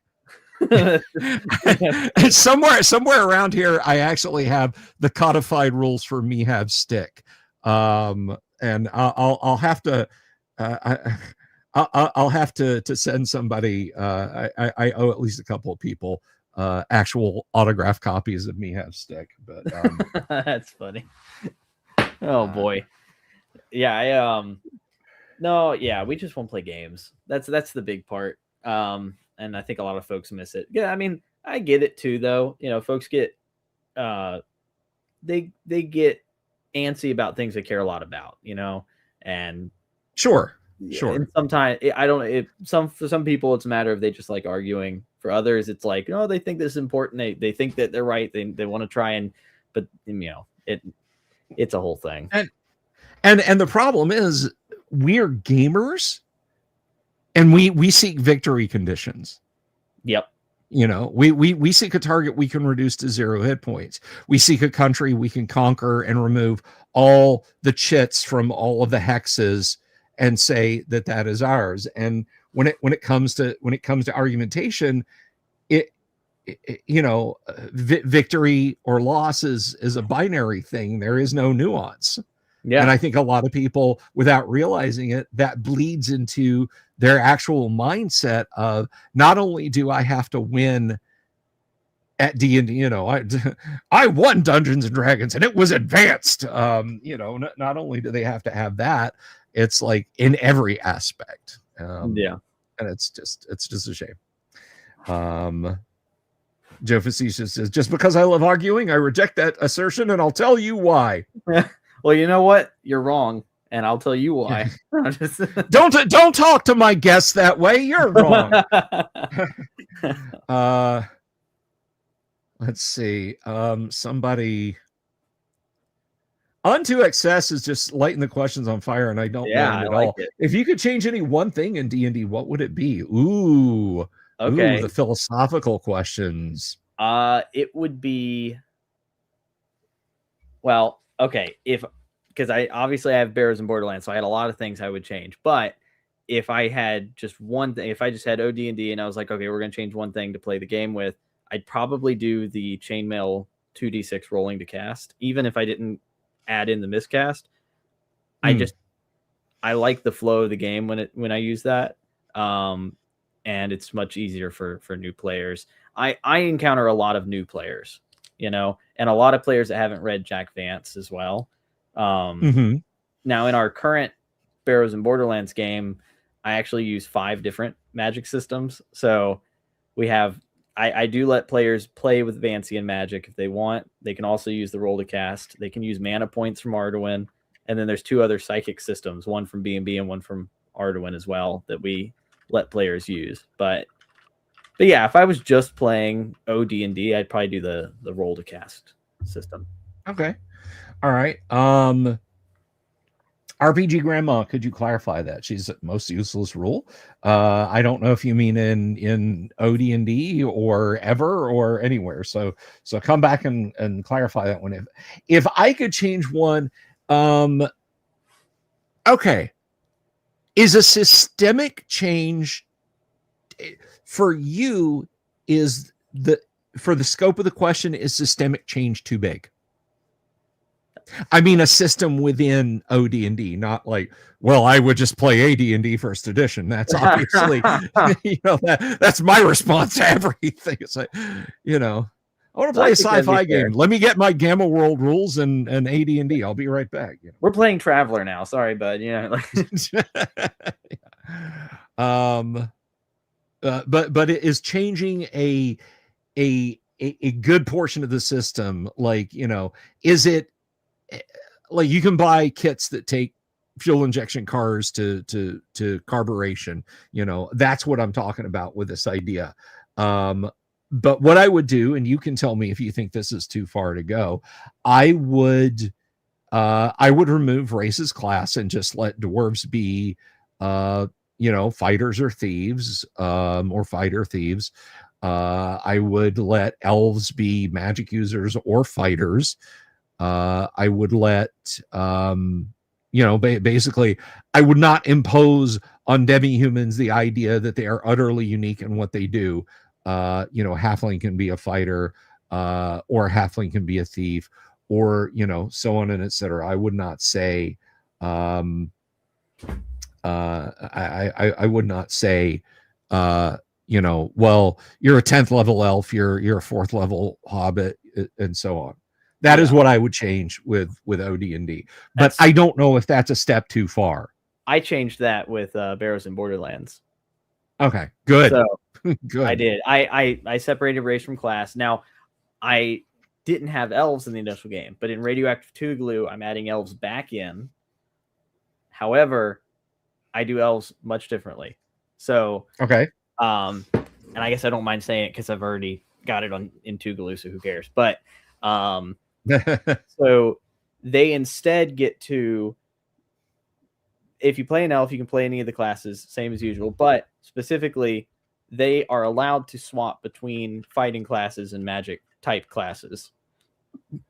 They don't do it all the time. Like every level up, they get one level up in the other. It's you pick one and you level up 5 times in that one, and then you swap to the other one and level up 5 times in that one, and then swap back, and you continue that cycle. But between adventures, you can switch out your loadout basically. So it's similar to the OD&D one, but I have it mixed in not just like specifically a fighting man and a magic user. It's like they could be a barbarian, what was the other one? Like a barbarian psychic, you know. But anyway, A barbarian psychic. Barbarian I'm psychic. gonna think real hard at you. Hey, barbarian psychic is one of my favorite. Like, I'm a psychic, but not because I'm smart. I just have big brain. You know, like when I think real hard, you explode.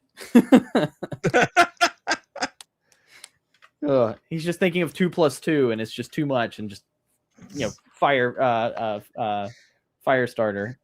Yeah, RPG Grandma mentioned. Or go ahead. No, I was going to say something dumb. You go ahead and well, she answer a question. Yeah, she did clarify what was the I guess most meaningless rule from any system. You might hate me on this one, but I don't think the idea that in AD&D, if you role play better, you level faster or you train faster. Yeah, I know. I'm sorry, go on. I don't like that one too much. I think it's fairly useless because, especially at least in the games that we run, because I try not to judge players on their. I try to take the GM fiat out of it as much as I can. And if I'm sitting there like, oh, you can mechanically level up faster than him because you role played better. See, I respectfully disagree. I think it is a good mechanical implementation of good, you know, I see this and you know, so often in people's house rules, they're like, well, I fixed D&D because I included a system where good role play is rewarded. And I'm like, it was already in the rules. You just didn't pay any attention. So that's I tend to think of it as a reward for good role playing of your character. But no, I can see where you're coming from. You know, not everybody can come in and be Errol Flynn at the table. You know, maybe they're just a quiet, shy, reserved person, but they want to, you know, that they want to get out there and get their war on, and that's absolutely fine. It also does. It's a little different for our group because we have multiple referees. So each time it would have to be sort of like well, John thinks that you role played really good, but Brian thought you were terrible, you know? And it's like, I don't know if we're really going to let you level up faster. And then, so we don't even worry about that in our game. But yeah, that's the one if I were playing it. You know, RPG Grandma was the one that actually explained the psionic rules in a way that I could understand it. I read Really Wizardry so many times, and it like broke my brain. And then I watched her series of videos. I was like, I get it now. Okay, I'm gonna change that, but I get it now. There you go. Bijo says maybe not good role playing, but smart/clever play. I mean,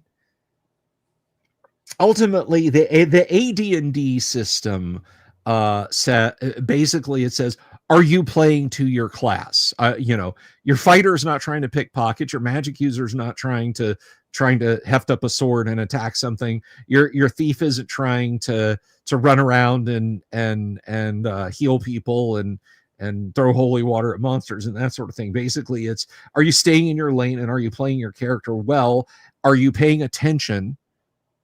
Are you attending to the game? That's kind of what it fits, what that rule mechanic is for. I would say if you're paying attention, smart and clever play are going to come naturally. If you're on your phone, if you're reading the latest fantasy novel that you picked up at the bookstore, or going through and reading your comics that you bought there at the game store before the game and not paying attention, then you're not going to be engaging in clever play. You've got your face buried in an Avengers trade paperback. You're not going to know what's going on at the table. Oh boy, on to XS, man. He's just owning out there on the questions tonight. I have my famous cheesecake. Do you have a dish or snack you're known for, Matthew? Mango habanero salsa. That sounds freaking delicious. I have had some mango salsa before. I've had peach mango salsa that was out of this world. So, but you make a mango habanero salsa. Yeah, that I do. Sounds scrummy. It is all fresh ingredients. You get obviously mango and habanero. Cut them all up, throw them in there, and then you make pico de gallo with like onions, jalapenos, some olive oil and cilantro and salt, and you mix it all together and a couple other things to taste. And then I do big chopped bits, and then we have it out at parties. It's really nice. My hands burn after I get done making it, though. That's the only sad part about it. Yeah, that sauce is really good, Joe. I bring it to pretty much any party I go to. It's hard to take with me to conventions, though, because it only lasts so long, especially not having preservatives and crap in it. Yeah. No, that I would very much like it if you don't mind, if it's something you want to keep close to your chest. If you would send me that salsa recipe, I'll share it. I'll share it with anybody, because, like I said, it's hard for me to take places that aren't right next to me, So yeah, and it's really good. Definitely want myself. Nice. All right. Somebody. Okay, I don't want to skate too far away and drag away, because Matthew's our guest here, but how does that rule mechanic reward players to get them to level up faster? Isn't a simple XP awards from the DM. So here's the thing.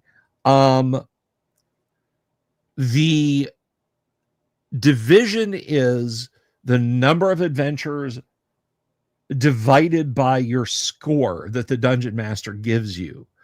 And like a 1/1 or even a 2/2 equals a set number of weeks, which equals out to a set number of days, which equals out to a set amount of time your character has to spend training. So if you're excellent on all of your adventures, then maybe you get a 1/4.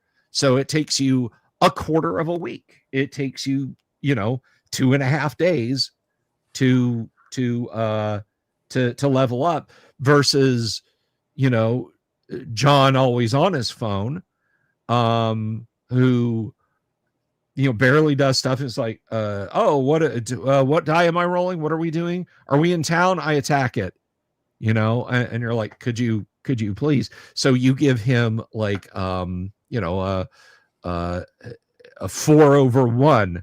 So congratulations, you have to spend a month leveling and then paying all of the gold.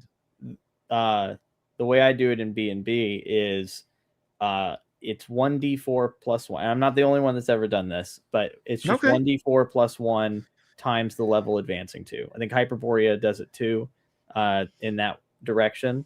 But so like if you're going from levels 3 to 4, you roll 4d4 plus 4, and that's how many days it takes you to train. And then that training will go down if you have a master, or especially in my game, guilds are extremely important. So if you're a member of a guild, depending on what the guild star rating is, they have faster training. Now the whole star rating for guilds, that's in Radioactive 2 Glue. But Hargrave had a star rating for inns and taverns, and I loved it so much because it's just, oh, it's a 2-star tavern or a 2-star inn. This tells me exactly what kind of food they have, how the bedding is, and how much money it costs without having to like have it all written down. So I went a little crazy with the idea of star ratings with guilds, towns, and everything, and a little standardization. Anyway, I'm soapbox talking, but that's how leveling up works in B&B. So and that's mainly to slow down the folks that are able to get on the server all the time. They can play very often. That's also why we do the 1-to-1 time with how many players we have. Because if player X can play the game every day and he's solo playing and he's on there with every game that's being ran, he's going to level up faster than player Y that works a 9-to-5, 5 days a week, and can only show up to one game every 2 weeks. You're still going to level up faster as player X in the way we do it. But in with our 1-to-1 time, let's say you do a 2-week expedition. Your character has to wait 2 weeks before you can play them again because they become time locked. So now you got to try out another character and to kind of slow down a little. And then with leveling up, okay, well, you just rolled your dice. It's going to take me 8 days to level up. I as a player have to actually wait 8 days before I'm finished leveling up for my training. I can still play the character in the meantime, but I have to pause my training. So I haven't leveled up until after those 8 days. That whole situation right there is the sole reason we do 1-to-1 time, is just because of the mass amounts of players we have. And not really a balancing thing, but more just like, not rewarding folks for just spending their entire lives on the game. So right, your game is not strictly for the terminally online, and I think that's I ran into that problem years ago. I had some younger friends, much younger by decades, who really wanted me to play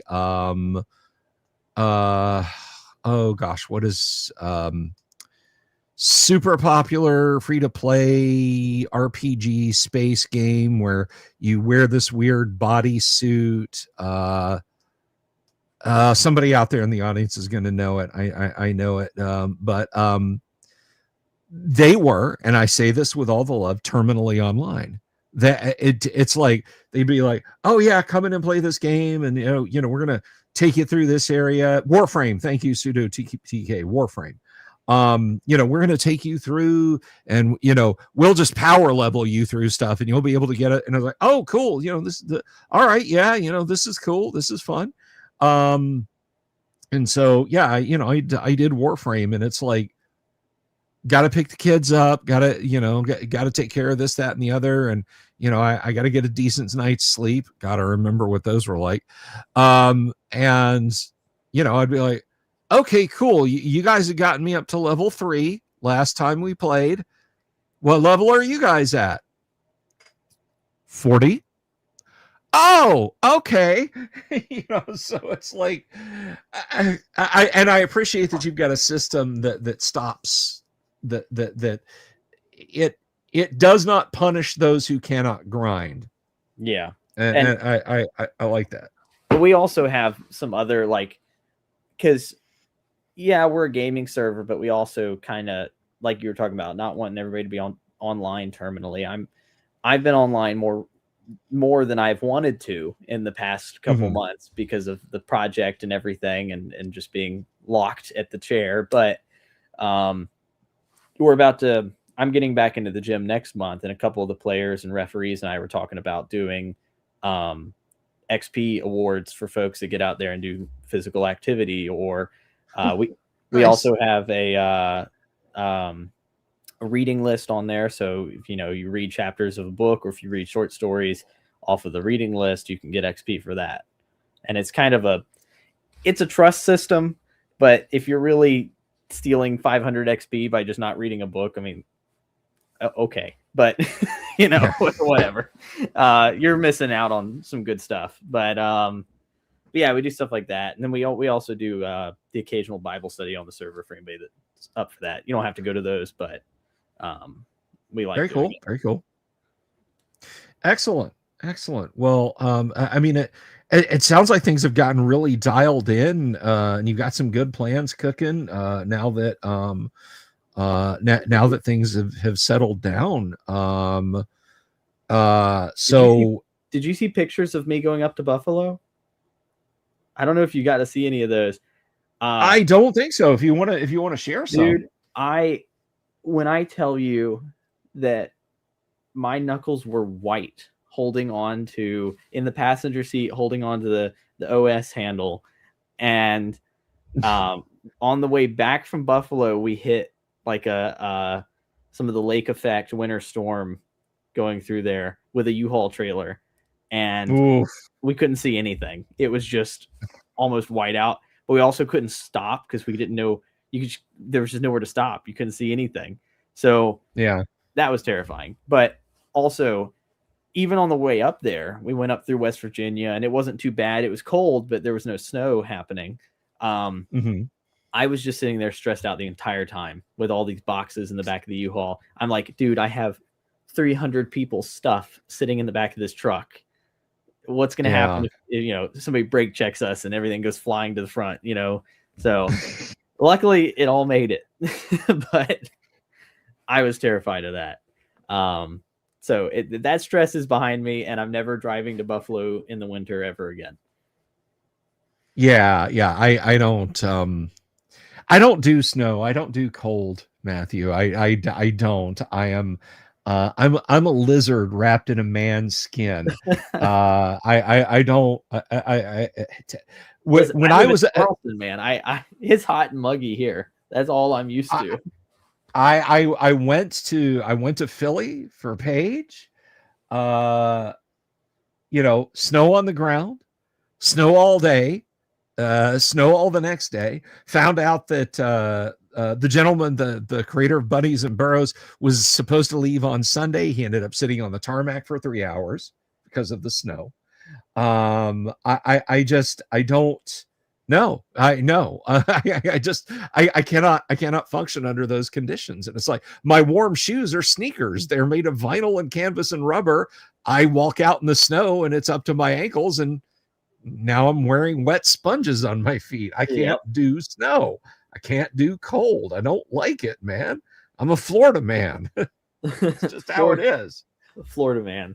Yeah, no, I like it mild. I don't like it too hot. Charleston gets pretty bad. I know Florida gets pretty bad too, but in the summer, the air becomes a semi-liquid down here, and that's not humidity, that's plasma. Actually, that's I'm also much happier today because we got the roof fixed on the RV. There was a leak, and so all that's done, and I'm just ready for rain and heat to come back, but not too hot. So I'm ready for Florida winter to stop. Any of you louts out there that are pulling that Yankee, that ain't cold, you don't know what cold is. Okay, I'll tell you what, it's gonna be 29 or 27 Saturday night. Come down here and stand around out there in flip-flops and a t-shirt. Yeah. Now, I will say, on that drive back, we stopped at a gas station, and me without a jacket on walked out in the -10 wind chill. I didn't like that. Yeah, no. That was sad. That sucked. But yeah, I just do not like the cold. And I'm glad that convention season's going to be on us here soon. Yeah, we're going to be able to unwind, to relax. You need to find out how beautiful Lake Geneva is in the summer, Matthew. You need to scope that out. Hint, hint, shove, shove, shove. Yeah. So, so I hope you can do that. I certainly hope you can do that. But oh gosh, I know it's hard. Yeah.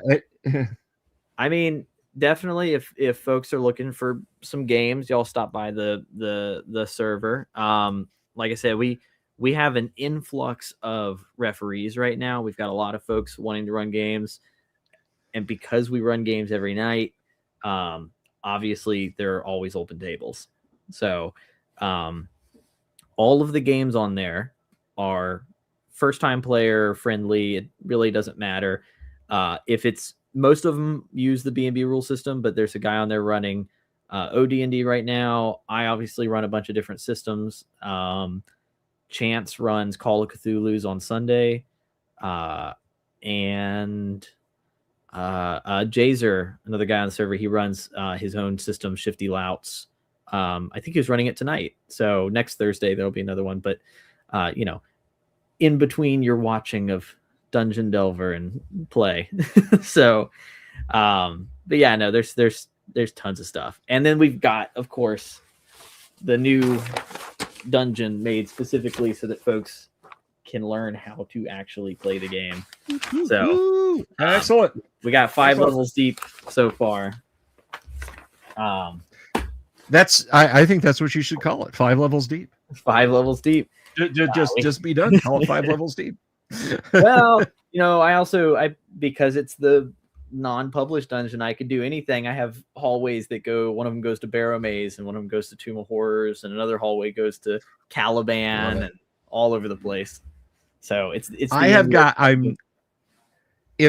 ever publish the Delver's Dungeon, and I won't tell people how to get there, but if I ever publish the Delver's Dungeon, there is a tunnel to this room.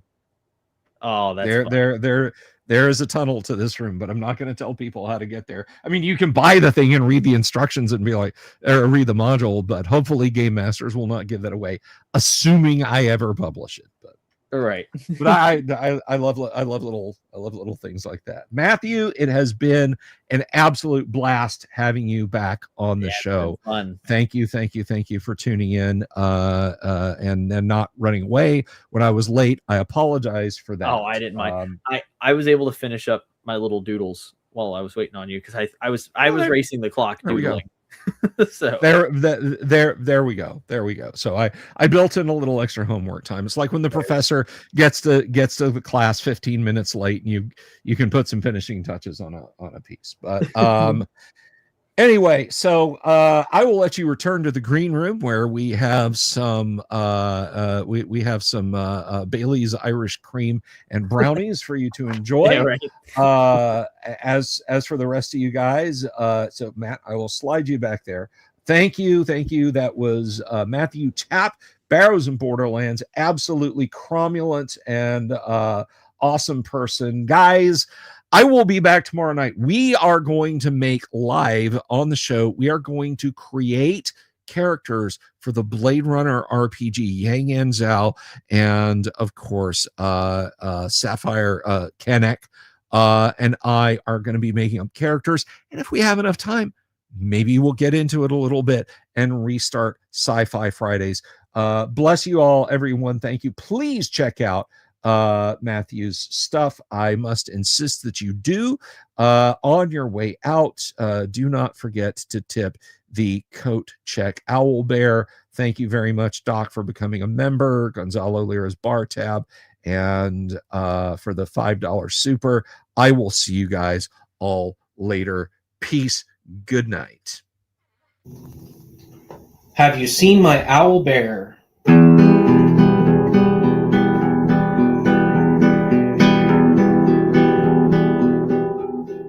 Here's to all the weirdos everywhere in the woods and in the air. Have you seen my owl bear?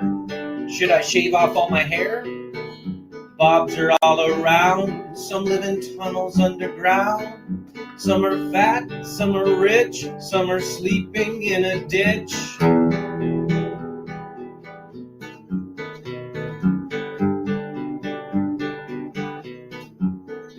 Can you ride a crooked horse without a saddle, way off course?